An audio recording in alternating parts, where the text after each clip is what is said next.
Hey, did you know we're also on Spotify?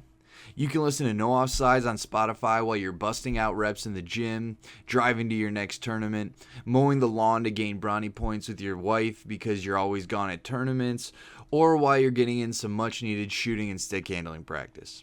So if you're into multitasking, make sure to follow us on Spotify, where you can listen to all of our awesome content on the Spotify app. What's up, Rink Rats? It's Woody. I'm here to tell you that this week's episode is brought to you by Champion Hockey. If you're looking for quality wheels, sticks, bags, and apparel, then look no further. Champion Hockey has everything you need to look and play like a champion. Check out top-of-the-line Legacy Series sticks and wheels and upgrade your game without breaking the bank. Go to champion.hockey to purchase your gear now, and make sure to check out Champion on Instagram at Champion Hockey to stay updated with products and events. Champion Hockey. Look like a champion. No offside. Welcome back for another episode of No Offsides, where we like to talk roller hockey. Sponsored by Champion Hockey. Our guest tonight woke up extra early for us for this episode. He is one of the founders of Wheel Hub Asia. He's what we like to call a coach of the future. Dom, thanks for joining us, man. How are you? Yeah, I'm great. Thanks for having me, guys. I really appreciate it. And it's definitely worth getting up early in the morning to chat to you guys. Yeah, man, you're on the it. opposite side of the planet. Yeah, Justin, I didn't introduce us because, you technical difficulty, They know who we are. yeah. Our names are up here. Yeah. So, but Dom, we found you. We found Wheel Hub Asia on Instagram, and we fell in love with all y'all's content and everything that you guys post, and the kind of the hype around you guys last year, and male female teams you guys brought over, especially for Narch, it was insane, right? And so I'm just, I'm going to start off with here, how did Wheel Hub Asia come to be? Right. Well, first of all, thanks so much for those kind words. I mean, we do what we can. So to be recognized by people like yourself is really awesome for us. Basically, Wheel Hub Asia came around. We found that a lot of players in Hong Kong, especially, we were ordering wheels from the US and, from brands or from Hockey Monkey, places like that. And, we just found that it was quite expensive to order wheels. And then what would you do? You would, to make the shipping worthwhile, you'd always add a few more items. So we're like, why don't we have, a place in Asia, in Hong Kong, where players can buy wheels and kind of cut out that middleman and, speak to the people at the brands, the wheel brands who we built relationships with over the years, and try to just make it cheaper for players in Hong Kong and Asia to buy wheels. But obviously part of that was the fact that we also wanted to build a community. And, I think the roller hockey community is pretty tight wherever you are in the world, which is something that, we love about it. So yeah, me and two of the boys that I play with and that I used to coach decided to set up Wheel Hub Asia. The main, I guess, the first aspect being a kind of store where players can buy high quality brands for decent prices.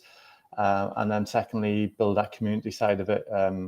Because, we're all players. We created it for players, by players, not really to make money, because I don't think you're going to make millions in roller hockey unless you're one of a small percentage.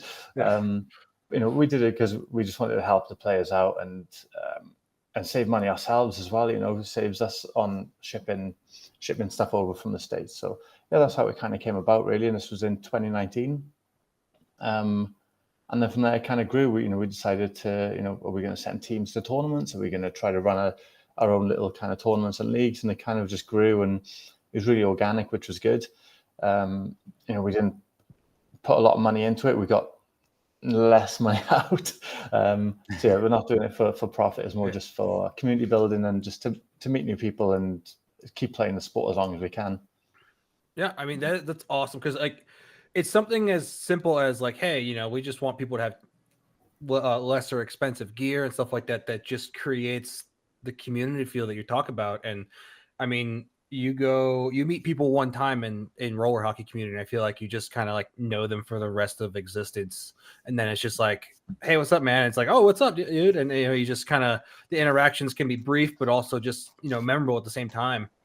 Yeah. And that's kind of why Justin and I decided we kind of wanted to exist, because we want people to share their interactions, and we want people to share their stories. And we just want people to just be known that are, whether you're in North America or you're in Asia or Europe, we want people to just share what they got going on. It's kind of why we became No Offsides podcast, right? Is, we want to find groups like Will Hub Asia, and we want to know about you, and we want to know, how y'all are growing the game, and what you guys are doing for the youth, and what tournaments you guys are going to, because that's just what the sport's about. Yeah, right? 100% agree. Yeah. Well, Dom, you're a Welsh native, right? Yes, correct. Yes. So were you playing roller in Great Britain? Yes. So I started, I think I was about 10 or 11 where the second Mighty Ducks film came out. And a group of mates just decided to get some skates and go and play in a pub car park. And I started there. There was nothing really kind of organized back in Swansea, is the state that I'm from, in Wales at that point. So we were just playing car parks and stuff. And then there was like a leisure centre that had a setup where you would go, and there'd be 50 kids there, all in like bike helmets and, recreational skates, and the wooden Franklin sticks with the plastic blade that didn't have a curve, those kind of things. And, we'd go back and there'd be one coach, and he would coach all 50 kids and then split them into teams, and we'd have a mini tournament. And that was about as organized as it was back then. And then it kind of grew from there. And there was, like 8 clubs within Swansea, and it kind of snowballed. And then went into ice for a little bit, but roller was my first true love. So always stuck with roller.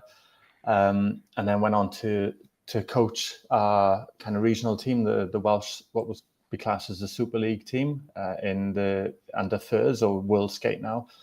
And then kind of made my way up and got selected for the Great Britain team at 19 and 20 in 2003, 2004. And that's where it went from there. And then after that, I coached Great Britain from 2007 till about 2011. And then that's what brought me to Hong Kong. Because of the world tournament, and you're just like, I'm staying here? So I was coaching at the AAU Junior Olympics in, it would have been in Huntington Beach in California. Okay. In 2011. And I was with the Great Britain team at the time, and the Hong Kong team were there. And I knew the coach of the Hong Kong team from, he grew up playing in the UK as well. And he just said, Dom, do you fancy coming to Hong Kong? We need coaches.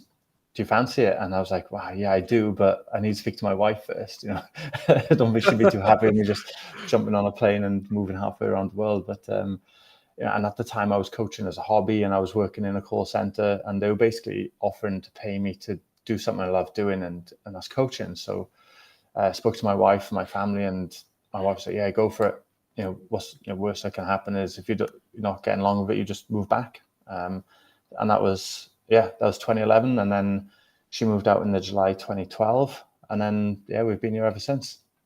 Oh, that's awesome. Wow. Yeah, it's amazing. I mean, like, I'm sure you guys have probably had the same experience with roller hockey. It's taken me all around the world. It's made me the best of friends. I've met people. I've spoken to people online, like people like Peter Dale. I've been speaking to online since 2011, and I met him for the first time last summer. But it's like I already knew him. Yeah, it's pretty cool. All right. right. And if you love this show, then you will also love the College Roller Foundation. The College Roller Foundation is a volunteer-run, tax-exempt 501c3 nonprofit organization that exists solely to raise and distribute funds to deserving college roller hockey student athletes in the form of scholarships. The College Roller Foundation isn't a tournament series, league, championship, governing body, or sanctioning agency, but rather works with partners to host events to raise and distribute all those dollar bills to roller players who also like to get their academia on. By raising money through donations and divvying out these scholarships to the players, the College Roller Foundation seeks to grow the game of roller in college. And if you're interested in finding more info, helping out, or donating, please visit www.collegerollerfoundation.com and make sure to follow them on Instagram at College Roller Foundation. College Roller Foundation, growing the roller game one scholarship at a time. It's time to join a revolution in roller with US Roller Cup, a premier roller hockey tournament series. The US Roller Cup is led by a passion for the sport. US Roller Cup is driven to create an unparalleled experience for players, fans, and coaches alike. With a focus on promoting roller hockey at all levels from youth to professional, we are committed to growing the game and fostering a sense of community within the roller hockey world. To find out more information, find tournaments near you, or to sign up for an upcoming tournament, go to www.usrollercup.com and be sure to follow USRC on Instagram at US Roller Cup. US Roller Cup. A revolution in roller. Yeah, it's just that as wide as roller hockey can be globally, it is just, it goes back to that. It's just a small, tight-knit community, right? And all you need to do is just talk about hockey in general, and boom, you just have probably an hour-long or more conversation with someone that then just spreads into like, hey, man, I'm Dan Dean, how you doing? And it's just like, from there on, you practically know the person, because then you're sharing life stories and where you play and and stuff like that. So yeah, I think it's so from my perspective, I think it's a little bit different to the ice community as well. I think because I think anyone that plays roller has been through that struggle of competing with ice and trying to raise money to go to tournaments, and everyone, it almost feels like you've got that kind of in common with each other. And we know that we're not as big as ice. And we always maybe not have that chip on our shoulder, but we always kind of work a little bit harder, I think, to, for our sport. So I think that's another thing about the roller community is I feel it's a bit tighter because there's less opportunities maybe for roller players. So we kind of pull together a bit closer. Well, and you talk about like, ice hockey is a lot bigger globally, right? And, they're in the Olympics, whereas roller hockey is in Worlds, but it's not in the Olympics. So, and you get other sports in that you're like, who plays that sport? Right. And it's like, but that's an Olympic sport, right? Where it's, you sit there and you have professional leagues in Europe and, you have roller hockey, but it's still not. And there's a big circuit in North America, but it's not it's not even in the Olympics. So like, what do we have to do to get this sport in the Olympics? I think it's down to politics, doesn't it? Having that, one organizing body, and it's something that's maybe way above what we can sort out. I think it's one of the things that the people in charge need to collaborate maybe a bit more and sacrifice a little bit of power for the benefit of the sport. But I think that's probably a discussion for another episode. You don't want to touch that one? No. So let's get into coaching the teams you have for Wheel Hub now. Yeah. I know you guys have a team that played and won Narch Silvers, right? Yes. I was going to say you had a team that played in Silver, but you had a bunch of teams though, right? That played all throughout every division. Yes. Yeah. We had 14 teams. And we had players from 27 different countries, 120 players, I believe, in total, or just around 120 in total. That was a big, a big project for us. We went with the Hong Kong team in 2012 to the Narch in San Jose. After playing in Huntington Beach, we went up to San Jose, up or down to San Jose. My geography is terrible, but we played in San Jose. which was awesome, and the kids loved it, and I loved it as well as a coach. And some of those players that played in 2012 kept nagging me, when are we going to go back to Natch? When are we going to go back to Natch? And one of those guys actually is one of my partners in Wheel Hub. And I said, we'll go back. We will go back. And then this year, last year was the year we were like, let's do it. Let's pull the pin. Let's try. And we start off with 6 teams. And then people kept, do you have an under-14s team? Or do you have an under-8s team? And we're like, we can. And as I kind of, projected for 6 teams, and then people kept asking, and then we end up with 3 men's teams and an over 30 team and an over 40 team, which it kind of blew my mind. We had people from, like I said, 27 different countries wanting to come play with us, players from Colombia, players from Australia, and everywhere in between. It was pretty incredible. Really, really good summer. I think those tournaments for us are kind of, the pinnacle of roller hockey, from our experience. And, we want to try and do more of those things. We're looking at kind of state wars and those kind of things, and seeing if we can combine, because it's a long way for us to come as well. So we're trying to see if we can combine that trip and do maybe 2 tournaments or something next time we go. So, but we're looking to go back in 2025. We're already making plans for that, even though it's over a year away. But yeah, I think because we're so far away and people need sort of visas and things like that, it's just easier to get done sooner than later. Oh, absolutely. I mean, the thing is, like, it's not like I'm just gonna hop on a plane and go, right? So it's gets a little more complicated than that, and especially, hey, it's also, is your passport up to date, right? So but yeah, I mean, I looked at, if anyone's watching, go to the Wheel Hub Instagram page, Wheel Hub Asia, right? Click on their Narch 23 highlights, and you can just check out. There's video, there's clips, there's pictures. There's ranging all the way from youth to men's. Do you even have a women's team?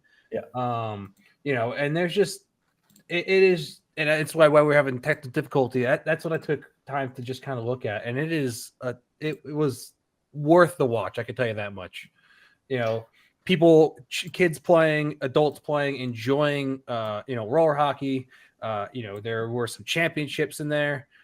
There's nothing bigger than a smile after winning a nice big giant trophy like Narch's. So, I mean, it is definitely, like I said, I enjoyed every single one of those clips in there.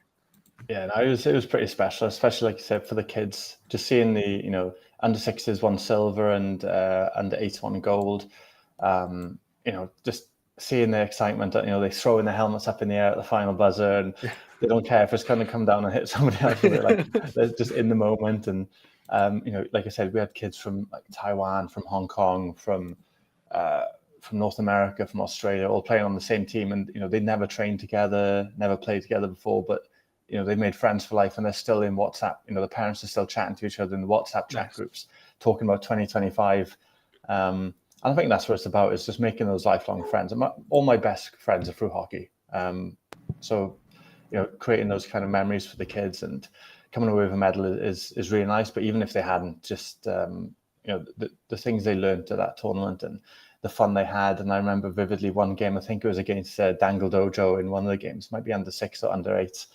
And I think we were up by quite a few goals, and Ethan decides to put the whole bench on, and the ref looks at me, and I was like, oh, let him go. So I put on all our kids. So we had like about 30 kids on the rink playing, and the ref just looking at us. I'm like, well, just let him play. The game was done. It was just a bit of fun. But just like things like that was really cool. Did you feel like I can't remember his name in the movie now, but the coach in Mighty Ducks? You got all these guys from all these different places, and you're trying to wrangle them together, figure out how to make it work. Yeah, a little bit like that. I mean, I didn't have to tie them all together, make them skate around the rink, but no, it was kind of trying to find those kind of pet partnerships and stuff. In the first game was just like, okay, you play with this kid, okay, no, you play with that kid, and just for me, I didn't really mind if we didn't even win a game or win a championship. That wasn't a goal for that. It was our first one. It would have been nice to come back with some medals for sure, but, because ultimately if we get a bit more success and more people will want to come and play. But all the parents mentioned it wasn't about the games that they won. It was about the experience that they had with the team and the friendships they made. And I had a great team of coaches as well. So that was, it was great. It was all in all a really, really awesome experience. And that's why, we want to do it as often as we can. But I think every year is a bit too ambitious at the moment. Okay. I mean, you got out there and you had a lot of interest. And like you said, you want to show what you got and you want to come home with some hardware so you can be like, hey, like you can be part of this, right? Yeah. You can you could even be like, look at all this chat. It's still going for a year, right? And like these people loved it, and I just think like, one of the hardest things I feel, even just as a player, and you could probably say this as a coach, but like you said, like you talked about, getting these kids that never play with each other, even as an adult, trying to mash a team together or throw together a team is difficult to try and do something in just a short. I mean, you get 3 round robin games, and then hopefully find the chemistry and hopefully make playoffs. Like that's tough, man. Yeah, it was. I mean, and that was with basically all of our teams. I mean, I tried to keep players that came from, say, Australia. I tried to keep them on the same team as much as I could. Players from we had some players from Colombia, so I wanted to keep them on the same team because all of our players played in 2 age groups. So I say most players played in 2 age groups, so they had an opportunity to maybe build a little bit of chemistry. But again, the teams weren't exactly the same across the ages. So we had some of our 12s playing up to 14s, so I would try and keep those 12s together, either as a pair or a line. But yeah, it is difficult. I mean, you've got 3 games against teams that have been playing together for maybe at least a year that have qualified to be at Natch finals, and we come in with like a Mighty Ducks team who's never played together. But yeah, we went out there to have fun, and we definitely did that.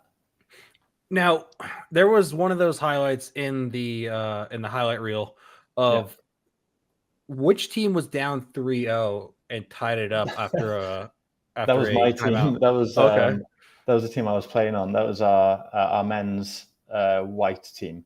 So that was in the silver division, silver men's, and that was I think our first round robin game, and it was against the Buzz, who ironically our black team ended up beating in the final. 1-0. So that was such a funny game. We were down 3-0, pulled it back to 3-2, and we had a power play with I think 5 seconds to go. So we called a timeout. We're like, okay, who can take face-offs? Who's good at face-offs? So one of our players I can do face-offs. Okay, just get the puck to me. I'll put it across. And we had 2 lefties. So I said, and we had 2 big shooters. So I was like, okay, I'll get to you guys. The rest of us just drive the net, and it was literally so funny because it worked. It just kind of came off, and you see players on the side of the ring like banging and cheering, and it was probably like one of the best moments of my hockey career. But it was just so fun that it's one of the things you see in the movies. It was like a Mighty Ducks play, like last play of the game, we've pulled the goalie, it's 5 seconds to go, face off in the offensive zone, and I was just laughing. I was skating over to the guys, with celebrating. I skated over. I was like, it's just like we drew it up on the board. Just like we drew it. But it was just, that was unreal. That was pretty cool to kind of come back from 3 zip down and tie it the way we did. Yeah, and like I said, it was just something that because it wasn't even y'all that posted it. It was Canadian Inline. That posted it, and then you reshared it and saved it on your highlight, and I was like, because they put it on there like, this is not Canadian, but this is like awesome or something like that. I remember they were looking for like Canadian specific plays, and they'd seen that, and I was like, we're not from Canada, but I was like, feel free, if you want to share it, that'd be awesome. Because I think Nart shared it initially, and they put the song by, I can't remember who was it by. There's a song in the background, Radiohead, Creep, or something like that. And and I was listening to, and then I watched that video. It must have been 1,000 times, just watching it over and over again, just saying like, wow, I can't believe it actually worked. That's amazing. Yeah. Now, talking about just like Will Hub Asia and hockey in Asia, right? Yeah. I mean, do you guys like travel much in Asia and go to like whether you're just in a centralized location or do you play teams from like other countries or? Yes, we try to support obviously hockey in Asia as well. So that's why we're trying to do like the every other year thing in North America, where we can in the years in between we'll do something in Asia because ultimately we're based here. We want the the talent to the quality and the quantity of players to grow here. So we go to Cambodia every year, which is a really cool tournament. The rink there is insane. I don't know whether there must be some pictures on our Instagram of that, but amazing rink. One of the probably nicest rinks I've seen. It's in like in a big bubble, run by I think it's owned by the Canadian school, but it's one of these ones with like a high full plexi on one side against the balls, and you can see the game really well. So we do that one, which is every January. We just recently ran our college prospect camp in Taiwan, and actually I don't know whether you guys heard about there's an earthquake in Taiwan a couple of days ago, and yeah, so just I wanted to take a few seconds just to so obviously hockey in Taiwan is amazing. It's really good. The programs they've got are awesome, and just want to say that we hope that everyone is safe. I know that Taiwan is kind of built to withstand decent earthquakes. But yeah, I just wanted to send our thoughts out to everyone in Taiwan at the moment because there's a lot of people that have lost their lives and are missing and injured, and people have lost homes and stuff. But so yeah, I just wanted to let everyone in Taiwan know we're thinking of them. So yeah, the college prospect camp we did in March was our first one in the Asia Pacific region. We played in a rink underneath the highway, which was pretty special. It was really cool just rocking up and seeing this rink. It's like, oh man, it's really cool. And we thought, oh, is the floor going to be okay? And the floor was it was spot on. It was it was wicked. But there's a lot of rinks like that in Taiwan, just like random rinks underneath highways and stuff. And these kids will train there a few times a week. And what's interesting is back a couple of years ago when the juniors won the World Championships, and a lot of people saying, oh, it's such a surprise. And I was like, well, it's not for me because I've seen that, these kids have been playing on those teams for about 10 years, training together. The facilities they've got may not be the kind of rinks, like in Irvine or Corona, but they have the rinks. And they're out there training, and a lot of them will start in speed skating. So, they're very quick. Then they transition into hockey. So there's a kind of development pathway for them there.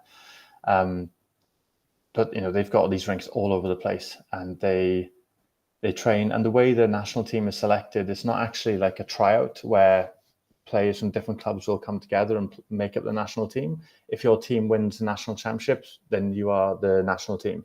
So it's basically cool. It's basically like a club team, which is good because those kids play together for years and years and years. But also you've got players, maybe 2 or 3 players from other teams that are amazing that maybe may not make the national team, which is kind of frightening if you had all the the top players from each team playing on the same team together. It would be pretty special. Yeah.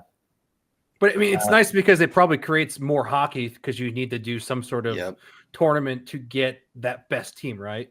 Yeah. So, I mean, in a way, I like the system. Yeah. What you said is that you're not getting the best players from the region to that tournament, right? Yeah. But it seemed to have worked out regardless because you're talking about the was it the Chinese Taipei team? Yes, that's right. Yeah. Because they steamrolled in Worlds. Like they just, I mean, people that I knew were watching were like, damn, like they're putting a hurting on teams. And I watched a good amount of their games and I was like, they can play, man. No, and you look at them and they're not like physically big, but they're just quick. Yes, they were so quick.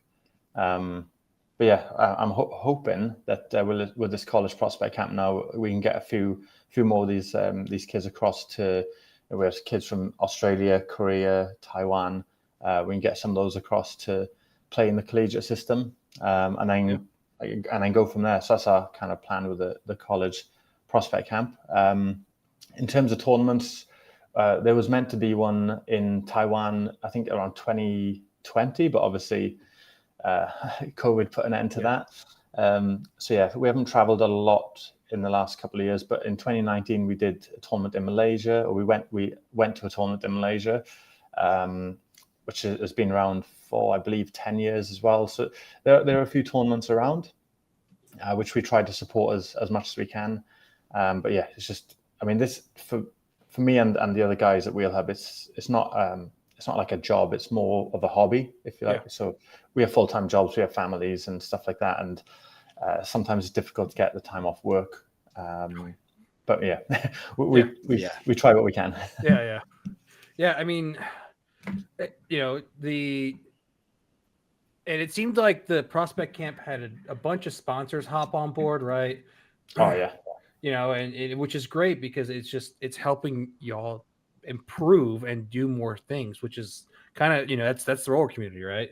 I'm glad, sure. You know, I'm glad there, you know, you had North American companies supporting the, you know, the Farm Tough, was it the Wheel Hub Farm Tough Hockey College Prospect Camp, which, I mean, that seems to be a lot more going on, which is great for the sport and also great for getting kids a gateway into college and stuff like that. So, you know, it's, you know, I'm sitting here looking at the sponsors here, which were,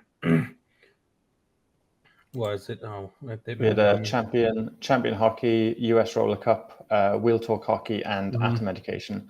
So yeah, we had, I mean, yeah, to be fair, those four companies, they helped us out massively because, like you say, 3 out of 4 of those are kind of North American companies, and they're sponsoring something going on in Asia that, you know, there's, you know, we're under no illusions. There's bigger programs than us. There's more, you know, companies can make a better return on investment with other programs maybe, but they took a chance with us and they helped us create those opportunities for the kids in Asia Pacific region, which was awesome. I mean, without the help of those sponsors, we wouldn't have been able to kind of pay for those kids to go across to the final camp in June. So it's really, it does, yeah, like you say, it's the roller community comes together, and they were very generous with helping us out with, you know, being able to create these potentially life-changing opportunities for these kids, which is amazing for us. Like if some of those kids get picked up and play in the collegiate system in the States, then that's our job done, right? You know, that's what we want to do. So, and they made it possible. So I just want to thank those sponsors again, because like I say, without them, it would have been, we wouldn't have been able to do that. Yeah. I mean, you know, it's great to see because, you know, like I said, it's bridging two regions together, right? And we get to, you know, and it's a lifetime experience for a lot of these kids. Can you walk us through how the selection goes for college prospect camp, and then like what's the next step after the Asia Pacific camp? Sure. Okay. So we had 30-something players at the camp. So it was myself. Our coaching team was myself as the guy Sean Tak from Korea, who was also a referee. So he was my kind of second coach. Then I had 2 assistant coaches from Taiwan who kind of knew the kids, one from Taipei, one from Kaohsiung. And we basically put them through a lot of drills. We had kind of tried to score them, kind of grade them on each technical abilities. So we had like skating, pivoting, skating backwards, crossovers, all this kind of stuff. So we put them through quite a few skating drills, obviously, to start with, and then we moved on to some puck handling drills. And again, we did the same thing, try to grade them. We watched how they play, how they shoot, put them under a bit of pressure. To make decisions. And then we just let them play, and we see how they get on and what they were like on the bench, what they were like if they were asked to sit a shift, what they were like on a power play or penalty kill, and how, you know, one thing we tried to push them was just being creative. I read a quote somewhere that creativity is intelligence having fun. And I just kind of wanted to challenge challenge the kind of concept of how, I asked them, I said, why do we run a power play from the top?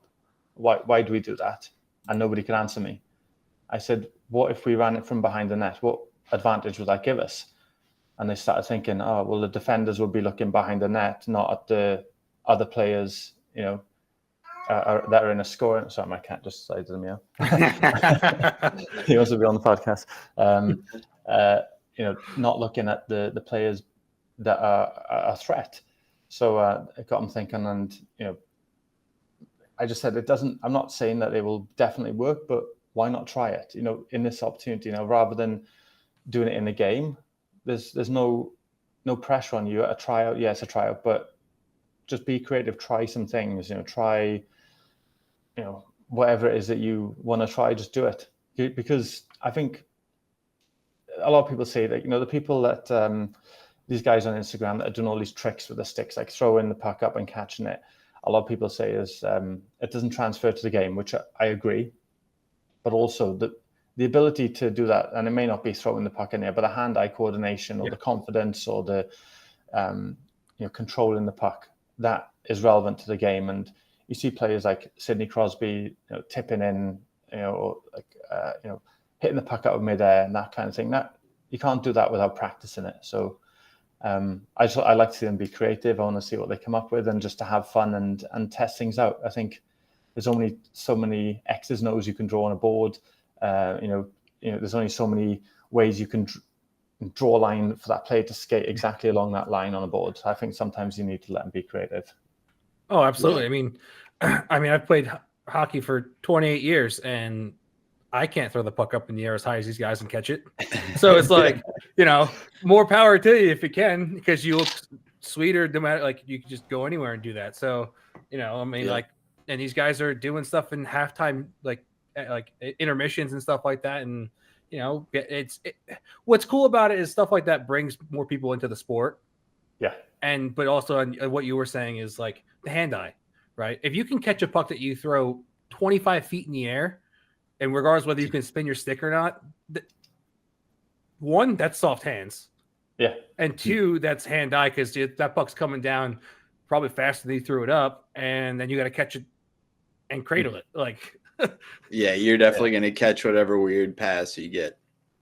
Yeah, exactly. Yeah. And I think that's where it transfers over. It's like you say, it's not necessarily doing that in a game, but it's the ability that, like say, if the puck is in the air, because you're never always going to get a great pass 100% of the time, right? So those times where maybe it's up in the air, you can control it. So yeah, no, it's good. And also, like, I think challenging the players' concept of why they play a certain way. Is it because the coach has told you, but does the coach know why they've told you to do it that way? Or is it just something that they were taught? And maybe that coach told them, it's kind of one of those things that just try and make them think outside the box a little bit, and not go against what their coaches told them to do with their club, but just maybe question, okay, well, why do we do it that way? Why is there a better way of doing it? Is there a safe way of doing it? If we keep the puck behind the net, okay, we can't shoot from there, but we can, if we turn the puck over there, it's a better opportunity for us to defend rather than if we turn it over at the middle of the rink and they're on a breakaway. So just I love that idea. Yeah. No, I mean, I love the creativity. And I personally think controlling the puck behind the net is something that you don't really see that much anymore. But at the same time, people say Wayne Gretzky was the greatest ever, and that was where he lived. Right? Yeah. I like that. Yeah. So you have this college prospect camp, right? And you go through and you put them through drills. I mean, I saw you have some clips on there. Yeah. And so, I saw the one drill in the video. I think it's on your social media, them doing curls around cones down the rink, right? And so, there's even adults that struggle doing that, especially tight turns like that, right? That in itself shows you some sort of skill that these kids have, right? Now, going through those drills and talking with kids and benching them on purpose, right, and just kind of seeing their character, right? I'm gonna be honest with you. I've never had someone just be like, I'm just gonna bench, like, come to me like, yeah, I just benched you just because I wanted to see what your reaction was. And so, but personally, I love it though, because you're gonna see the reaction, right? Yeah. Are they selfish? Are they like, all right, yeah, go get him, man? Like, so, but so where does, so you said that is there a ultimate end phase for the prospect camp? Yes, yeah. Sorry, I forgot about that. Yes. No, you're good. Yeah, so we selected 2 players. I mean, and that was a tough decision. I mean, there were 6 or 7 players that we could have easily sent across. I mean, there were some that were, we had kids from 14 to 17 years of age there. So we felt it was probably best to send somebody towards the older side of it, the ones that would be looking to go to college next year. We had to take so much into consideration, but the 2 players that we selected, them we will send to the final college prospect camp in June in Milwaukee with Peter Dale and the Farm Tough guys. So, we 2 players are going. We also had a goalie from Argentina pulled out, so we sent one of our Korean goalies over that was at the camp, and we're hoping that we can send a couple more over if the spots open up. Like I said, we want to try and get as many kids from the Asia Pacific region there. And like I said, it was a very tough decision. There were easily 5 or 6 players that we could have sent, but obviously, first of all, the spaces on the final camp, and secondly, the funding. We could pay for 2 players, but definitely not 6. Yeah. Now, are these obviously these kids are in a certain age bracket, right? Yeah. Are they all 17-year-olds, or are they? No, we had a couple of 14-year-olds. We had one 13-year-old. So the kind of high school age, basically. But we wanted them to be looking to study in the States. There's no point in sending them over if they're not interested in studying there, because it's just, it's a great camp for them to be on. But, I think giving them opportunities, because I want to see these kids get into the collegiate system and study and play and be exposed to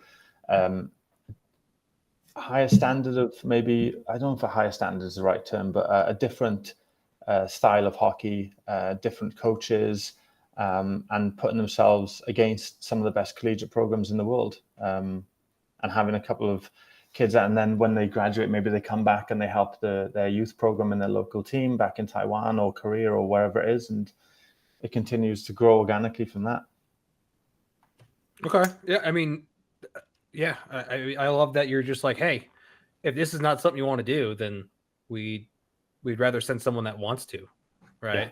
Yeah. And I love that you're like, even if you're 14, you're not ready for college yet, but if this is a continuous thing that, hey, these are the expectations, then hopefully that 14-year-old comes back the next year and the next year, right? So they get 3-4 years of it, and they're like, okay, I didn't make it again this, like, I didn't get picked up, but like, I know what I need to work on. So it's awesome that not only a certain age bracket gets to be a part of it. Yeah, we just one of the things that Peter Dale said to us, that ideally they want to be around that kind of 14 to 17 age range. But like I said, I mean, the school systems in Asia are a little bit different in terms of when they go to college and that kind of thing. So, and same in Europe. Europe is even later. So we just wanted to make sure that we were sending the right kids over to this camp, and we weren't, even if it was the 14-year-old or 13-year-old was the best player at the camp, realistically, it's going to be 3 or 4 years before they even consider college. So they may not be the best player in 3 or 4 years, So, Now, you mentioned going and learning this, like, a different maybe style of roller hockey or just hockey in general, and being able to share that with if they were to come back. And I'm just curious on how would you explain the style of Asian Pacific hockey? Yeah. I think with I would say I haven't seen much of the Pacific hockey. I saw like a few players that were at the camp, but I don't think I could probably generalize the Pacific style of hockey at the moment, because I've not seen enough of it. I think with the Asian style of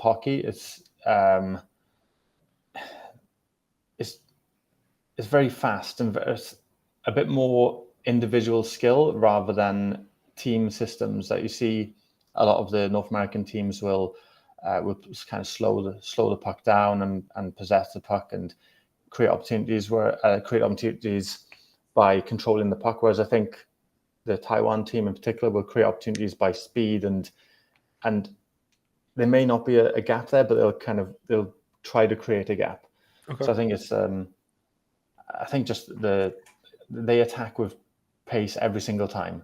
They don't tend to slow it down much. they rely on their pace. They shoot very well. They have a lot of individual skill, and I think that if you could take those and put them in a program where they have, I guess, more of a team system, more structured, not set plays, but kind of ways of playing, I think they could be like even better. Okay, yeah. So you're there because I was going to say, looking at the Chinese Taipei team and how they played at the Worlds for the was that U20 or U18? I think it was U18 or U19. I think U18, I believe. So, and watching them play, they were very fast, but they through their running gun style, right? They just exploded through this because North America. Okay. Ignore that. North America likes to play their systematic, whether it's like a 1-1-2 into a man or into a box, or they play man all the way around, right? And so, it was interesting to see them explode through the set systems with such preciseness, right? Yeah. And so, and that's but also through that preciseness and through the speed, they got to be conditioned. Where and that's where I think that's probably where they might have an advantage, because if they can keep that pace up for an entire game, there's not many teams that can keep that pace up. So no. Even if you look at it in just the pro North American circuit, right? Those guys, as skilled as those guys are, they can't keep a fast pace up as much as they are very good, right? And they will work their tails off. But the pace that the Chinese Taipei team played at was just overwhelming. Yeah. And I think if you look at some of the games as well, some of those players on the Chinese Taipei team or the Taiwan team, they played a lot of minutes as well. Mm-hmm. Some of the better players, they would barely come off. The conditioning is good. And then if you look at the kind of the build of the players as well, they're very kind of light frame. They're not solid players. They're quite light. They're kind of wiry, but they are nimble, very, very quick. And I guess that they use that to kind of get around players rather than going through players, if you like. Yeah. I like to call that water bugs. The little guys just jumping all over the place. Yeah. Well, and I look at it today too, and you may be able to, talk about this too. But when I play against these young kids, I feel like their ankles are just so nimble that they're just like, if I was to try and step and cut real quick, as much as I see these kids do it, I'm like, my ankle's not going to survive. But these kids today, they do some crazy stuff where they go one way, they fake it, and they just cut back real quick. And it's like I'm watching their body, and I'll be trying to defend them, and I'm like, yeah, my ankles can't do that. And you end up having to give them space, right? Yeah, exactly. Yeah, and I don't know if you noticed, a lot of the Taiwan guys are playing on 3-wheel chassis as well. So I did not notice that. Yeah, they were playing on like these 3-wheel chassis that a lot of people, I hadn't seen them before. A lot of people hadn't seen them, and it was pretty crazy to see, because you think that having 3 wheels, you got less, less rubber in contact with the floor. So maybe it makes them quicker. The wheels were bigger. Yeah. I mean, you did say they came from the speed skating background, right? That some of them do, and I think there's on the roller speed skating. Is there I think 3 giant wheels? There's 5 wheels. I think on the speed skating ones, I think there's 5. Yeah.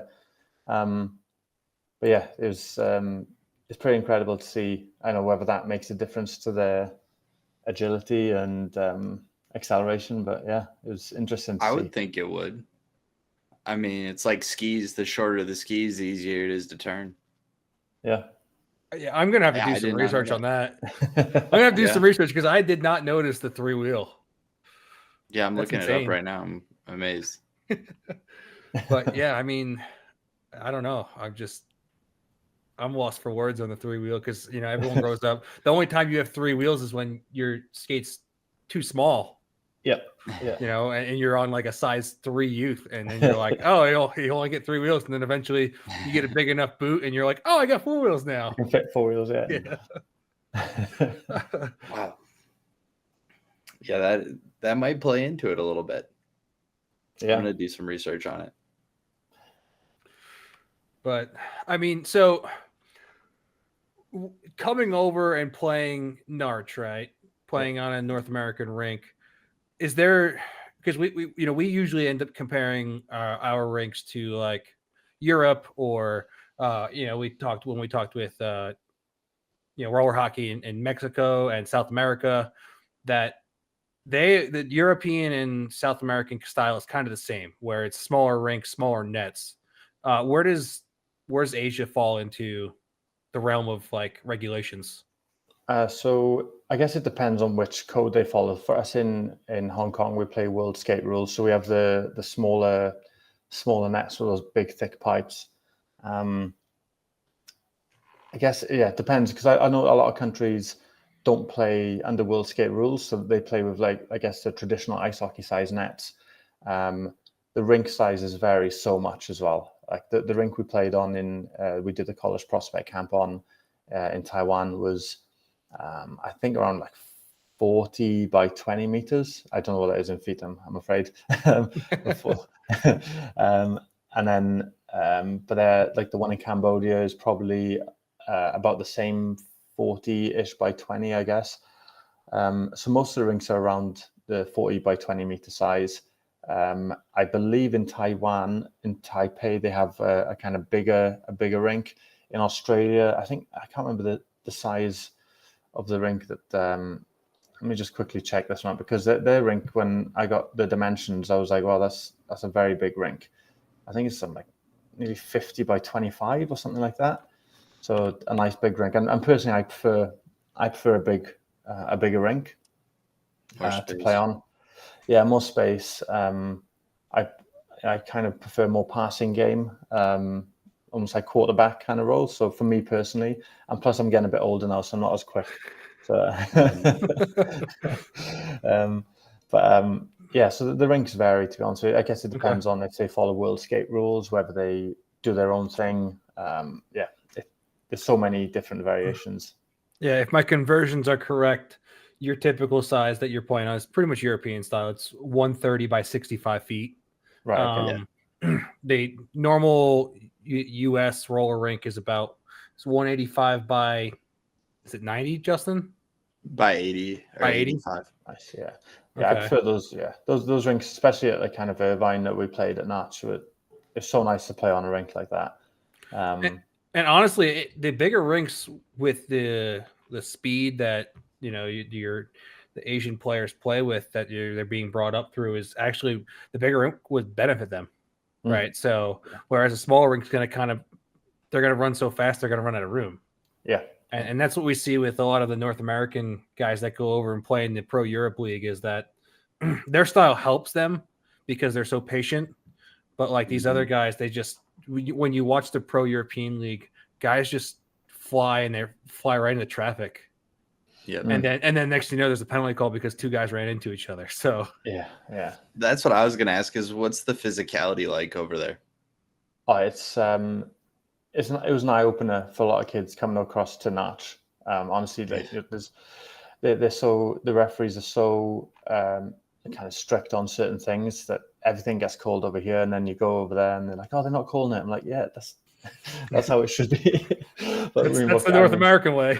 Yeah. But even with going back to the college prospect camp, we had 3 Taiwanese referees refereeing the kind of scrimmages for us.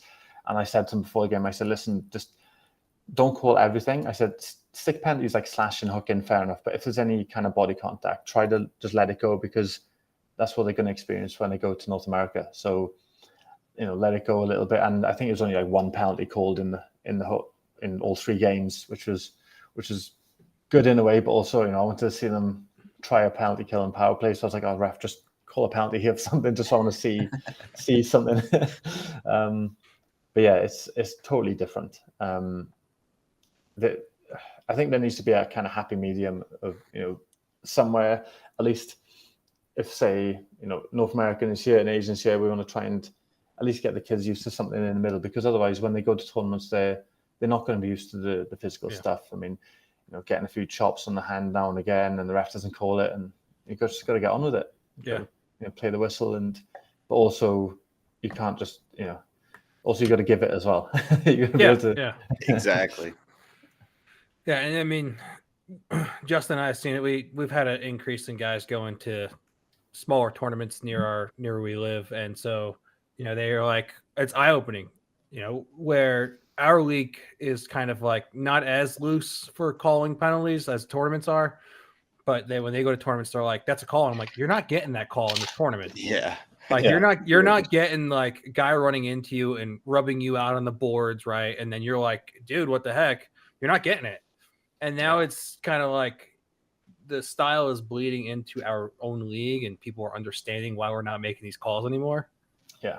So, and it's just something that once these kids experience that, they're just like, all right, it's like, all right, now I got to remember that's not getting called. Yeah. And you know what?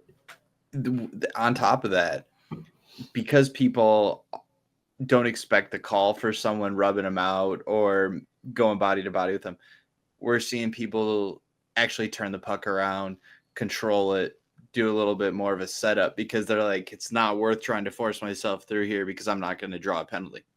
Yeah, exactly. I think as well, I mean, this has happened a few times in the league here, where you lift somebody's stick and you lift it with a bit of force, and then you get called for slashing. You're like, but I'm lifting the stick. It's like, oh yeah, but that's a slash. I'm like, it's just frustrating. Or like one player trying to stick handle through everybody, does a pirouette and skates into somebody, and then that person gets called for interference. Like, well, he skated into me. Yeah. Yeah. So I think it's just the I can't ultimately, I don't want to badmouth refs, because ultimately they give up their time to help us play our sport. So but I think it's just that kind of consistency with the different codes and the different rules. But I think, like I said, for players in Asia, it's a bit of an eye-opener coming across to North America and seeing how, in my opinion, the sport should be played from a kind of refereeing perspective, like letting a lot of the body contact go, as long as it's, you're not lining somebody up halfway across the rink and smashing them through the boards. But yeah. Well, it's funny because Justin and I have a buddy, and at least once a tournament, he likes to try and sky someone's stick up into the rafters. Right. And so, the funny part is most refs don't know what to call. So he'll do it, and they'll look at it, and they're like, what the heck just happened? And they're like, why is there a stick falling from the rafters? And then they go up to him and are like, listen, man, like, this is not your first time doing this. We've seen this in the last tournament you came here. The next time you do that, we're gonna give you like interference or something like that. And so he's like, all right, cool. I think he's just doing his duty. He's making sure people are holding on to the sticks. That too. Yeah. It's just a funny. Quick little stick check. Yeah, he just looks at him and goes, hold on to your stick. Yep. It's true. So, Dom, I'm going to throw this out there because you talked about coming over to North America in 2025. Yeah. I don't know if you are aware of USRC in 2025 it going to Hawaii. I've seen that. Is that in February time? Yes. Yes, I've seen them. I mean, I keep in contact with Doug Jones, who's over there with the Hawaii program. And I know Etan was over there recently, and I've seen the US Roller Cup hosting a tournament there. I've been to Hawaii once, and I would absolutely love to go back, especially if I can combine that with hockey. Yeah. I think the only problem with us, like I work in a school as a PE teacher, so time off work is limited to, I guess, school holidays. But it was something that came up when I saw the picture. I was like, oh man, that would be awesome to do. There's also like the Africa Cup as well that we're trying to potentially send teams to. There's so many awesome tournaments around the world, and I'd love to be able to go to them all. But I mean, maybe we could try, if there's guys interested in the region, I'd love to send a team across for sure. Yeah. And also it could be something that, because I know our buddy Jake, who runs US Roller Cup, he's looking to get in and kind of not only just stay in North America, like he's going to Colombia, right? And he's going to talk with to potentially going to Mexico and doing a tournament there. But he's looking to branch out and go to other countries. So maybe you could probably reach out to him, and you guys can probably link up and try and see if he do something near you, because he's definitely down to do it. Yeah, I've actually spoken to Jake about the is it the college foundation? Yes.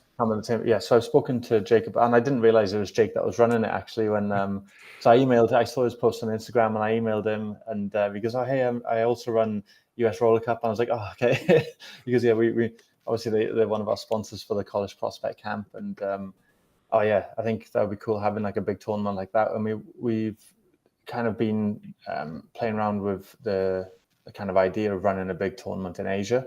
Nice. I think we have a lot of talent in Asia that maybe either for whatever reason they can't get across North America, whether it's financial or maybe political with the passports and things like that. We have a lot of players that couldn't get visas to come to Natch last summer. So having something in Asia would be an opportunity for them to kind of play against some good quality opposition as well. And I know that players want to come to Asia too. Speaking to Itan and Junior Cadiz about coming and running some camps over here towards the end of this year and early next year. They came over to Hong Kong in 2011, I believe it was. And they've, every time I see them or speak to them since, they're like, "Oh, we want to come back to Hong Kong. We want to come back to Hong Kong." And so I'm trying to make that happen as well. But yeah, bringing teams over to Asia and having them experience some Asian culture as well, and maybe seeing some sites over here. I mean, I came over for a year, and 12 years later, I'm still here. It's a beautiful part of the world. There's lots to see and lots of like kind of interesting things that go on over here, and it'd be cool to get more players across. So for sure, I'll definitely have to reach out to Jake. Yeah, and I think it'd be awesome, because it would be. It would just you're merging more of the roller community together, and that's kind of what Jake wants to do. Oh yeah. That's his whole goal for sure. Yeah, and talking about tournaments over there, what's the pro scene like? There's no pro scene in Asia. Oh, yeah, it's all amateur, amateur rec. Yeah, there's not a pro league over here. I think it would be awesome if there was, but I think just the financial, the financial involvement would be a bit different, especially, and also which country would you run the pro league out of? It would probably need to be Taiwan in terms of facilities, and set and kind of central location for teams in like Korea. I think just, maybe in a few years, who knows? But at the minute, it's all just like club rec, basically. Maybe that'll be the first no offsides pro team. That'd be awesome. Hey, I mean, listen, you got a bunch of these young guys coming up that are winning worlds and whatnot. I mean, it wouldn't be sweet to see. Obviously they got potentially a couple more years before, but it would be nice to see. And I think that the North American circuit would be willing to accept them to come over and play. But you gather let's just say your elite players, and you're like, "Hey, Narch, we want to enter this team into the pro, right? And see what they got. Like these are the best. Like, and you can just be like, look at their resume. Like they won worlds and and stuff like that. And I think it would be. I'm always interested on when these new teams join, especially from other countries. Like what is it? It's France that's coming to State Wars this year, right? Yeah. And so it's nice to see that every once in a while this happens. And so I think potentially that might be something that you whether you put together or someone else in your region does, but I think it would definitely be a good thing for the sport. Yeah, for sure. And I think that our goal is to eventually have teams in the platinum divisions for as many of the age categories as we can, and whether maybe in 2025 we try to put a men's platinum or 24's platinum team, and wherever it is, having a go at that kind of not quite the pro level, but the next level down, seeing how they do, and then maybe following on from that, if we get interest, Sure. then maybe 2 years later trying to put a pro team in. I don't know the ins and outs or the process for doing, whether it's a different process for the pro teams, because I know there's like a cash prize and things like that, and but it would be fun for sure to kind of coach against some of those players and see how Asian hockey does against the best in the world. I mean, and hopefully you beat Eton, and then you can sit there and hold that over the rest of your life. That'd be fun. I mean, obviously he's so competitive, and he's such a great guy and a great ambassador for the sport, and someone that I really look up to in the sport. So it'd be fun to. I've coached a team that has beaten his team in Sparta Cup many years ago, but that's only because he missed the game, and we took them to penalty shots. And then beat them in penalty shots. So that's one. I guess I got one over him so far. That's awesome. But I mean, you talked about 2025, right? Yeah. You brought, I think, if I remember correctly, you said 16 teams. 14 teams. 14 teams. In 2023. Yeah. So I mean, what's the goal for 2025? I want to I want to enter a 13U and 19U girls team. I want to try to get our women's team did really well last year. I think they won the gold division. I'd like to try and enter that team into the top division, women's pro. Okay. Because I don't know whether we'd win it, but they definitely maybe hold their own and give some good games. Other than that, just try to again do what we did last time, bring over each age group from 6U through to 40 plus men, and with these with the 13U girls, 19U girls. My plan is to hopefully have our 6U team also play as a team in the 8U division. Okay. So we'd have 2 teams in 8U, and then our 8Us would play to 10U and so on. So we'd have 2 teams in each division for the youth. We'll see how it goes. We've already had people filling in the expression of interest forms. Okay. So we've already got players that have said they want to come back after 2023. We've got new players signing up from Australia and New Zealand. So we'll see. We'll I mean, I could, that's awesome, because if you're getting new people looking to sign up, right, and you give a year break of like preparing people of like, hey, let's get your stuff in order, right? Let's go back at it again in 2025.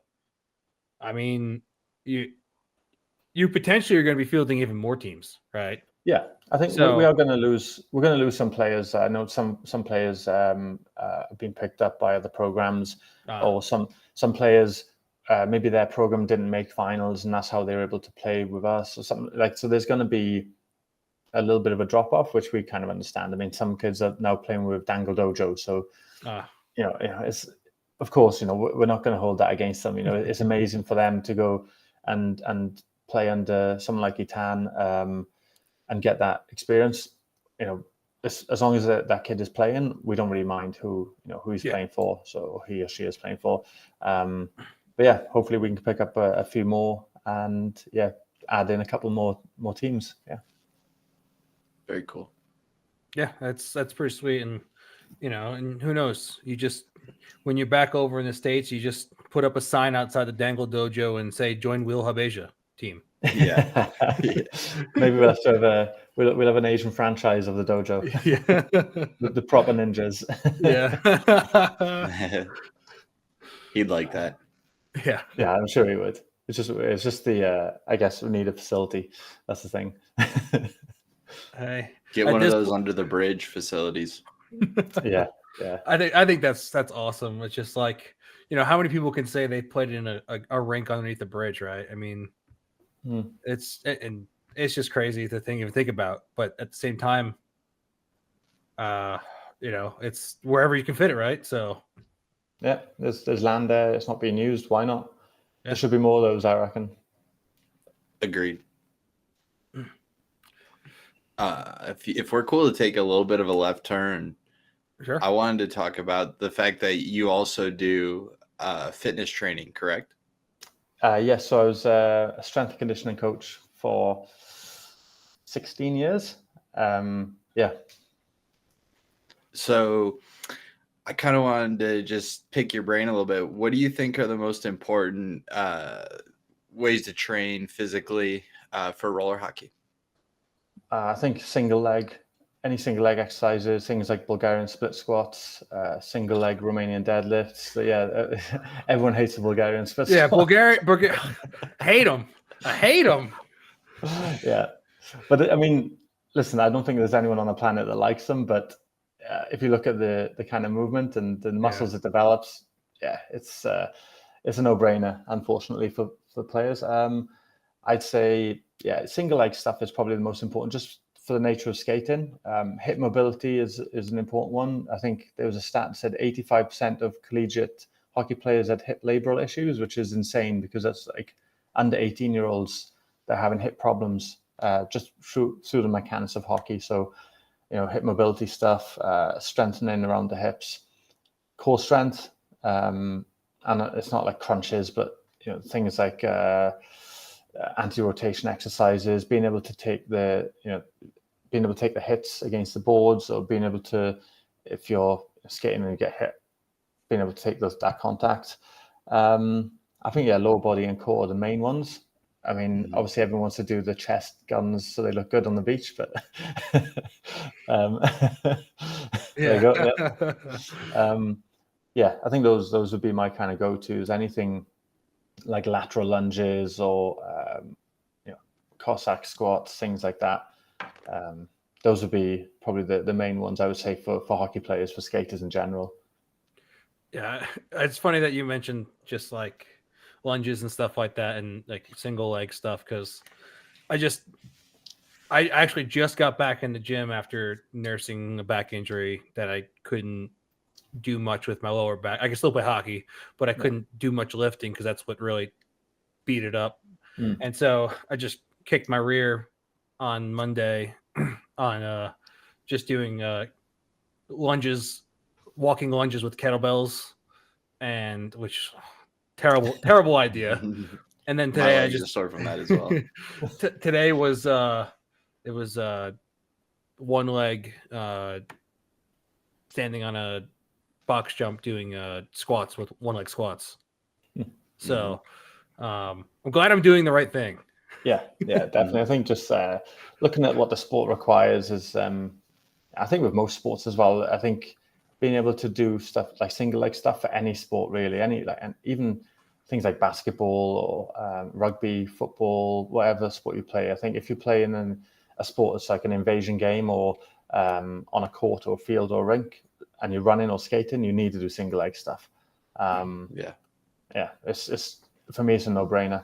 But unfortunately, a lot of people will see stuff on Instagram that looks cool, and they'd rather do that. I don't know. There's some crazy stuff. I've seen some guy that's a trainer, and he does some wild, like more like explosive stuff, but it's kind of like explosive through onto a box jump and then do some leg kick off of it and land. And I'm like, at 33, I can't do that. Parkour. Yeah. I think it is, unfortunately as well, there's a lot of stuff on the internet that is just, I call it the fluff. It looks pretty, but it's not really functional. There's the reason that the staples are there and they're always included in any kind of pro or high level teams programming is because they work. they're boring, but they work. Yeah. And that's. Well, it's funny because I'm a school teacher as well. So Yep. a lot of us joke around as like teachers and like talking about, through sports, and we're like, I usually rate how athletic someone is through if they can dance, right? Because that usually comes with a lot of hip motion. And so when we have our annual dances at our school, and I look at these kids try and dance, and I'm like, you're not athletic. You can't even swing your hips, man. Like, you're so stiff through your hips. Like, how do you expect to do certain things in like football or, basketball or, just all these other sports? And I'm like, if you can't even swing your hips or, do a simple dance move, you're not athletic. Yeah. And you're not going to be able to celebrate. And coordination, right? Yeah, you're not going to be able to celebrate for sure. Yeah. But yeah, not for sure. It depends on that. Go on, sorry. No, go ahead. Sorry. I think, like I was going to say, it's like time and coordination as well, right? It's being able to control your body, but also I think sometimes, depending on the age of the students, it could just be a confidence thing. Whether they just don't want to dance or they feel a bit shy, or they do like a little 2-step or something. Mm-hmm. I get it. I mean, I was always dancing when I probably shouldn't have been, so I don't count in that category. But yeah, I mean, my go-to dance move is to go when I go to weddings is just rock a split on the dance floor. So that's a pretty I big got flex. bad back. Well, probably yes. It's I put my body through like I'm so flexible that I always test my flexibility even as I get older. And so then I'll end up like whacking my knee on the dance floor. I'm like, yep, I'm out for a little while. How much do you pay attention to diet for your players and the training and everything? I mean, in reality, for, diet, I'd say not that much. If we had our own program that was a kind of high level program, I would pay more attention to it for sure. When I was back in the UK, I used to run some hockey camps, and we would do a session on sports nutrition, and I'd give the players information about what they should eat before game, during games, or like between games at a tournament, and then after games. And I think it's important because ultimately, food is fuel. If you're not putting the right stuff in your body, you're not going to be able to perform as well. You're not going to recover as quickly. So it is very important. I think the situation I'm in at the moment with Wheel Hub, I don't really need to use it as much. But then also, I mean, I've got friends. One of my friends played at Maryland lacrosse NCAA Division 1, and he was saying that they had a semi-final on the Friday night, and then they were playing the final the very next day on the Saturday, and playing against their big rivals. And then after the game they won, they go in the locker room, there's like burgers and all this like fast food there. And I was like, man, that's pretty crazy. And then I thought about it. Well, actually, they need to get the calories in.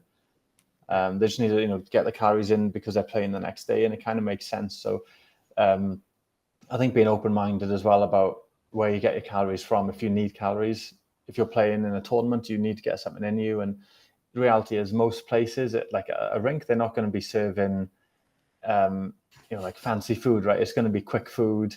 It's going to be burgers and hot dogs and stuff like that. So I think during the tournament, just getting in the calories is important. Most of the time throughout the season, trying to eat healthy is obviously the best way to go. But yeah, it's not always practical, right? I mean, my diet in between games and tournaments is not practical. I've mentioned it before. I mean, I'm a candy guy. Yeah. Quick sugar, quick energy. Get me back on my feet. Get out there, play again, and hey, guess what? I get to enjoy more sugar. So and I've done and I do. I mean, you look at it and I go, okay, what kind of meal do I want to kind of fuel my body back up after? Because you don't want to eat like a burger and fries in between a game where you only have maybe an hour and a half, 2 hour break, right? Yeah, that's too much. Yeah. So as much as I said I'm going to use the wording loosely, I like to keep it light, right? So Starburst, some Skittles, or so gummy worms or something of that sort, and that's what fuels me. Or you go with a granola bar or something of and that's it's light, but it's not the candy's not filling. but like the granola bars can be filling and for short term and stuff like that. So, where then some guys are just that I've played with are just a black hole. They're like, oh, let me go get fast food, and then they're like, oh, let me go get a 12-inch sub. I'm like, you're eating a whole sub before a game? Yeah, no big deal. Okay. Yeah. You talk about the Whitmans? Yeah. I think things like meal replacement shakes or like protein shakes as well. Those can be okay between games. I mean, obviously depending on how much carbs is in them. Obviously, you want more carbs, maybe a little bit less protein if you're between games, and at the end of the day, having one that's a bit more protein. But I think I think everyone's different as well, right? What will work, like you say, somebody might be able to smash a In-N-Out burger and a sub and something else, and then somebody might just have like half a pack of Skittles or something.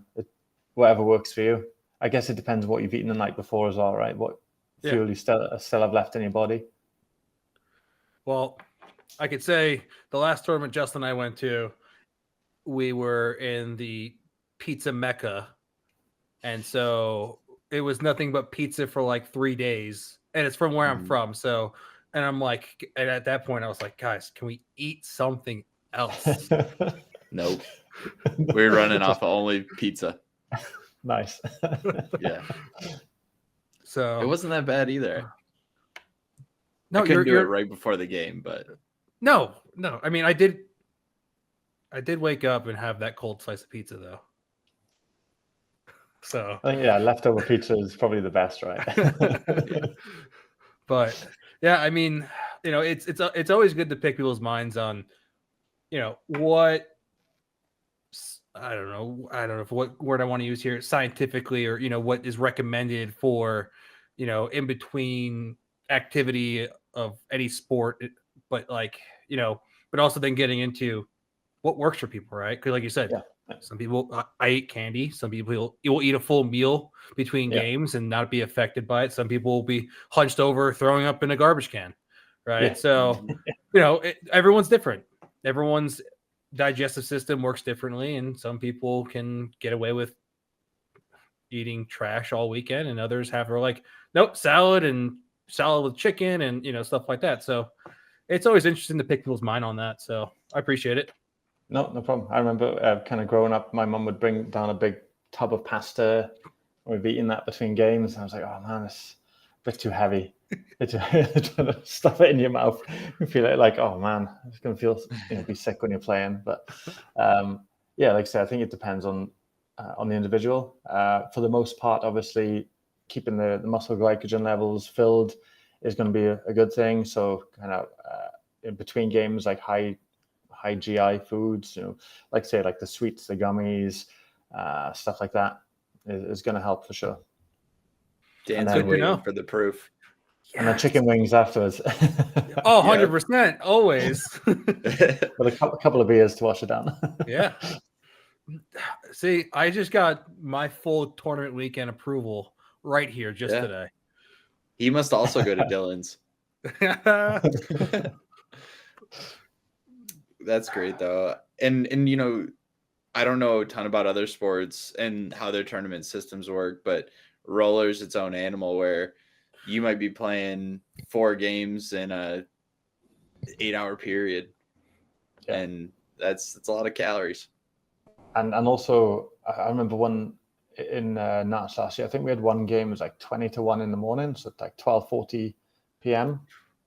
and it's like there's nothing really open at that time, and guys like, oh man, should I eat before a game? Should I not eat before a game? Because it's like your body clock is telling you that you should be asleep and not eating, but then you've got to play a game.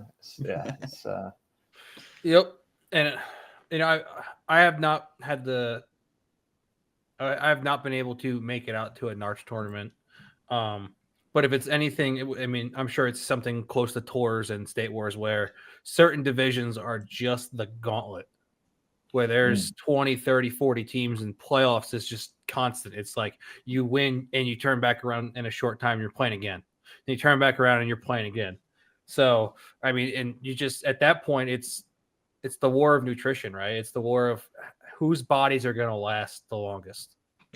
Yeah. Who's drunk the least amount of beer? Yeah, that too. Yes. Not us.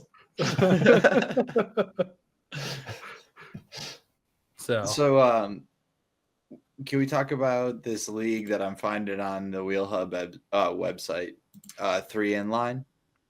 Yeah, sure. So that was our 3 in line league was kind of just the first 3-on-3 league in Hong Kong. Basically, we decided to try to give players an alternative kind of format of hockey, something that would help their 4-on-4 game, but also something that kind of complemented the current league that was running. We didn't want to kind of compete with the current league. We wanted to kind of help supplement it, and we ran it on a different night. We had a lot of different players because in Hong Kong there's an ice hockey league pretty much every night of the week. So a lot of players that play ice, they can't do inline because they're playing ice on that day. So we're like, okay, well, how about we do it on a different day and we start a 3-on-3 league? And we had quite a few ice hockey players come across, like ice and roller guys that came back across to kind of play that. This year we did it a little bit differently. So we went away from the 3-on-3 format and we did a Grand Prix series. And the way it works, we have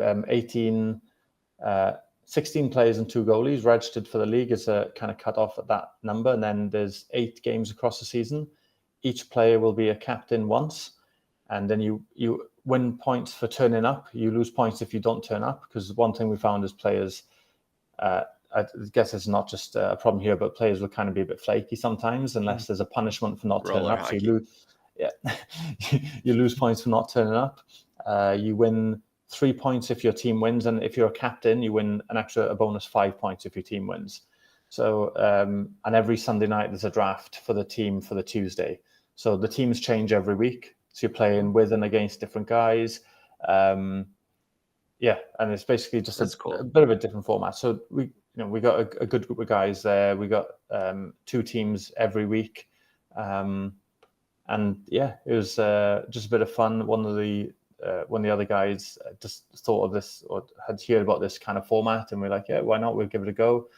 And it was good. We just actually had our last game of the season on Tuesday, so it was good fun. And we're already the guys like, oh, can we do it again? Can we do it again? So we're looking to potentially do it again.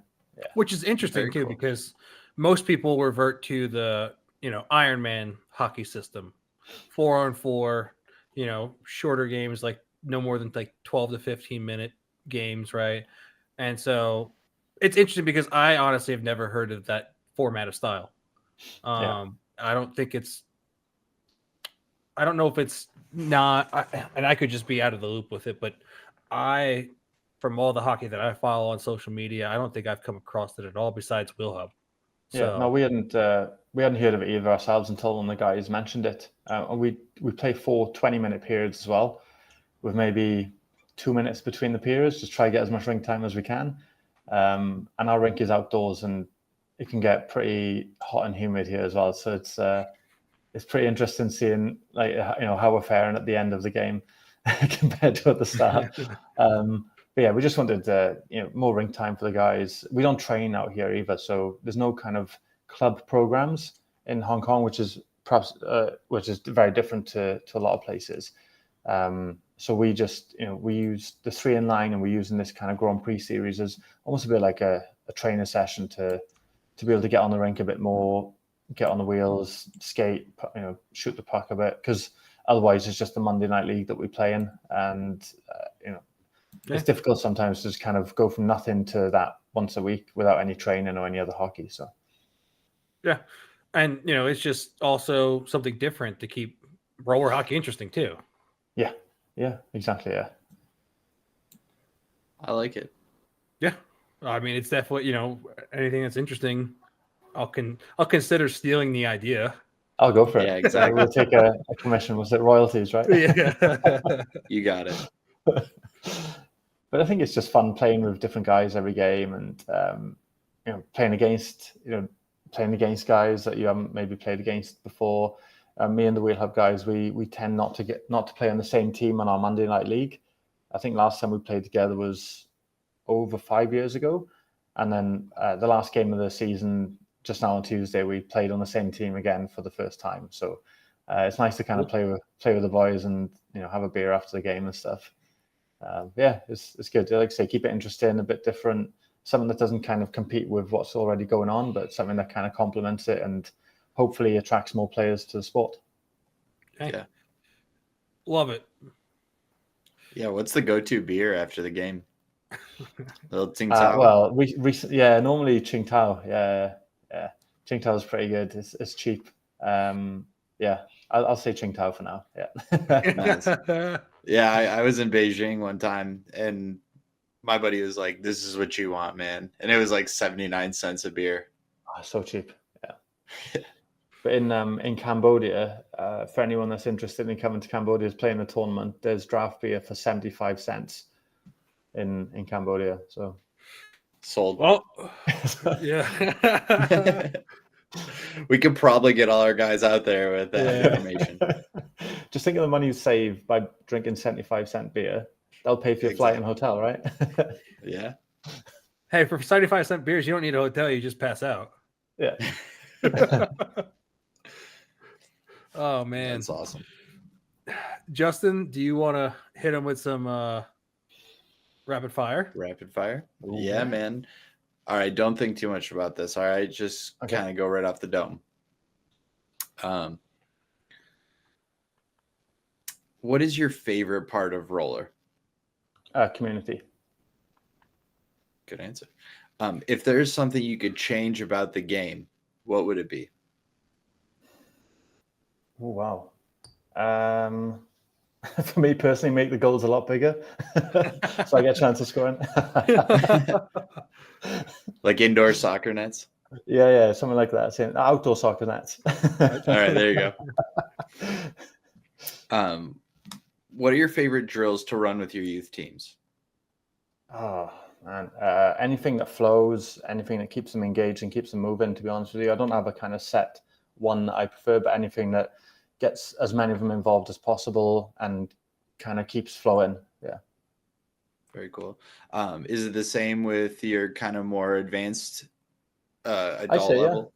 Yeah, I'd say the same. Obviously, maybe the technical aspects are a little bit different, but I think for the most part, for kids, keeping them moving because, kids get distracted easily. So keeping them busy is a good thing. And I think for the older players, making it kind of game-like or game situation where you might be on a forecheck, then you might need a back check, and it's kind of just any flow drill really.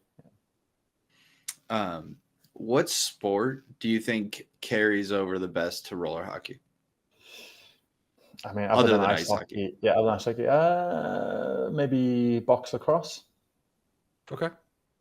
Interesting. Yeah. Do you have a lot of box lacrosse over there? Yeah, actually, I used to work with the Hong Kong Lacrosse Association as S&C coach for 6 years. So I know a lot of the lacrosse guys, and actually the guy who came up with the Grand Prix Series League is a lacrosse guy, box lacrosse and field lacrosse guy. So his brother is a guy, Brandon Wong. He played at Quinnipiac and runs a hockey program in Victoria, BC. As his brother. So he's from a good kind of hockey and lacrosse family. So I'd say, yeah. The sport that destroyed roller hockey in the 90s. I take it back. No, listen. I personally love lacrosse. I mean, I love watching it. It's physicality. It is very similar to. I have to agree. It is similar to that of just hockey in general. Yeah. Just the penalties and the flow and the teamwork and how the game is set up. So I don't disagree. It just roller hockey took a hit in the 90s because lacrosse became so popular. Damn. Okay. I feel bad now. He'll be all right. Yeah. What do you think the most important trait is in a hockey player? Grit, determination, kind of dealing with adversity. I agree. Who is your biggest influence or role model getting into hockey at a young age? Oh, wow. I don't think I can narrow it down to one. I think in the UK, there were two in particular, Andrew Sillitoe, Smiley, and Glenn Evans, Smurf. Those two guys kind of were the pioneers for roller hockey in the UK, especially when I was kind of growing up. I think Andrew Smiley was the first pro British player to play roller I think he was in Vancouver. And Smurf kind of was the first one to take teams from the UK over to Narch and tournaments like that with his Time to Shine program. And I still keep in touch with him now. I look up to him. I've played with Smurf for the Great Britain team. He's now playing for Team US Masters, I believe, or was up until fairly recently. I still look up to those guys. They've done a lot for the sport in the UK. So I would say those guys growing up, and I think now maybe Itan and Junior Cadiz, just for what they do for the sport now, obviously mainly in North America, but also when they came to Asia, and when they're going to do more in Asia as well in the future. Yeah.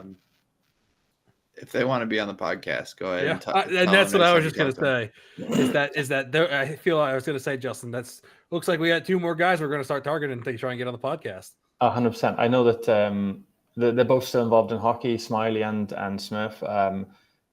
Smiley is now in Czech Republic running some kind of hockey schools there. But I'm sure he would love to kind of come on and talk about what he's done, and what he's got a very decorated history in the sport. And same with Smurf. He used to run a program in California. He moved to the US a few years back, and I know he'd be keen to come on and chat about what he's been up to too. Absolutely, we'd love to have him. Awesome. Yeah. Where is a location that you would hope to travel to and play? Oh man, I've seen that outdoor rink in Bermuda. Oh yeah. Have you guys seen that one? It looks like it's on a cliff top. I mean, that would be pretty cool playing there as the sun goes down. A couple of beers, that would be pretty cool. But I mean, anywhere you get to travel to and play hockey is awesome for me. I mean, it combines two of my favorite things. So, but I think out of everywhere in the world, that would be pretty sick to play there. Okay, hell yeah. This kind of fits into this second question I asked you, but if there is a rule change in roller, what would you make that? A rule change in roller. So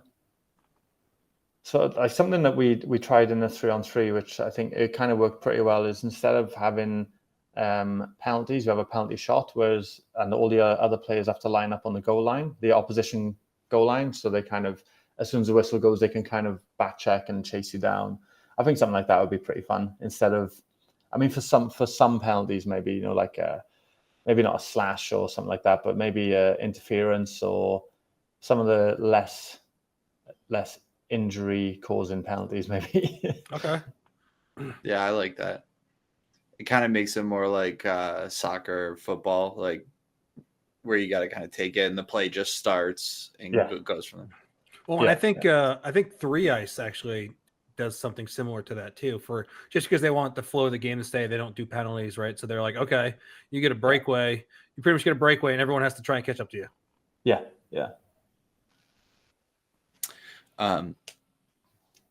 Do you think that roller hockey and roller hockey skills / style has been bleeding over into ice? Oh, definitely. I think if you look at some of the guys like in the NHL now that have played at tournaments like Narch and Tours and State Wars, I think I definitely think that the way you handle the puck in inline, it transfers over to ice, because in inline you have to kind of do more work, right? The puck doesn't slide as much, so you have to have kind of quicker hands. And even growing up, I saw the players that played inline that also played ice with the best stick handlers on ice, but then the skaters from the ice were always the best skaters on wheels. So I think definitely the stick handling ability crosses over to ice. Yeah. Very cool. That's something I'd like to see more of. Me and Dan have talked about it. Just more professional players in the United States or across the world that play ice maybe taken when they're off season from ice, playing some more roller. Yeah, and I know Patrick Maroon has done it quite a few times. I think even fairly recently, he was playing at tours, I believe, for Tour Roadrunners. Yeah, so it is great to see. I mean, obviously he attracts a lot of interest wherever he plays, right? So people are going to want to go and watch because he's there, which helps promote the sport. And it would be cool if more players did that. But obviously, I guess it depends on either contractual obligations or I don't know, maybe their teams don't want them. Yeah, golf. Obviously, golf season is important. Well, it's funny too because some of the Roadrunners guys dropped a photo, and it had Pat Maroon in it. So I'm not sure if it's just them throwing like, "Hey, it's almost a roller season," or if it's, and then I think it was Max Halverson too, or if it's like or it's, "Hey, we got Patty Maroon once he's done with the NHL and playoffs," right? I'm like, I don't know. Is this like the double thing? Like, hey, we're waiting for roller hockey to start again, or is it we're waiting for roller hockey and we got Patty Maroon again? So I don't know. It'd be awesome to see, though. I mean, some of those guys, playing. I think was it Connor Bedard was playing at some inline league. Yeah, he plays in the NSIHL in Vancouver. Yeah. I've been trying to throw some on our social media account, trying to get trying to tag him in some stuff and see him either at like Wish Cup or Tours Narch or State Wars, because I don't see why he wouldn't do it. Yeah, that'd be huge. Yeah, and that could be a turning point for the sport as well, right? If a player like that kind of endorses it, that he's like what one of the top. I mean, I wouldn't say one of the top players in the NHL right now, but in a few years he certainly will be. Yeah. To have his endorsement would definitely to go a long way for the sport. Yeah, I mean, people say that the reason that roller hockey blew up the way it did was because of Gretzky. I mean, having that endorsement is huge. Yeah. Yeah. Was it when he signed for the Kings? Yeah. Mm-hmm. Yeah. Can you give me 3 tips for players who are looking to move up the ranks? I think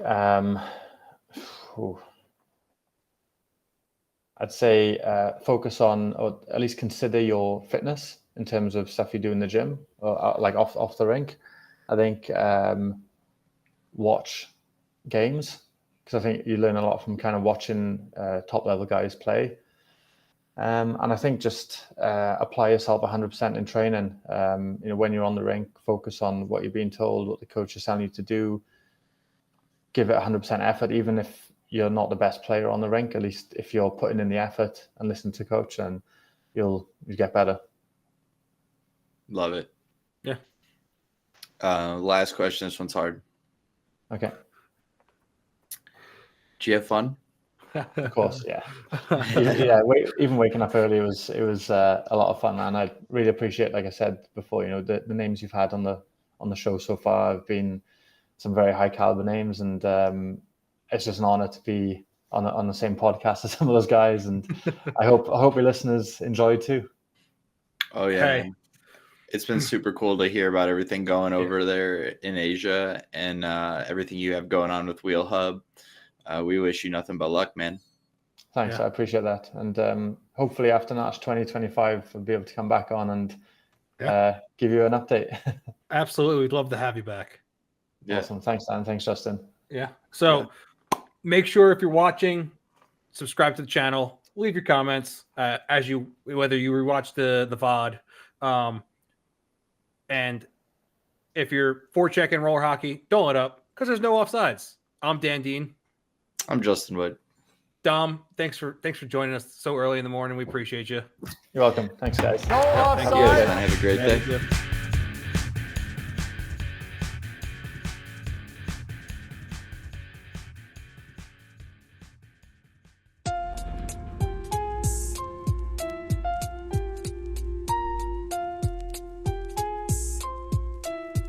One, two, three, four!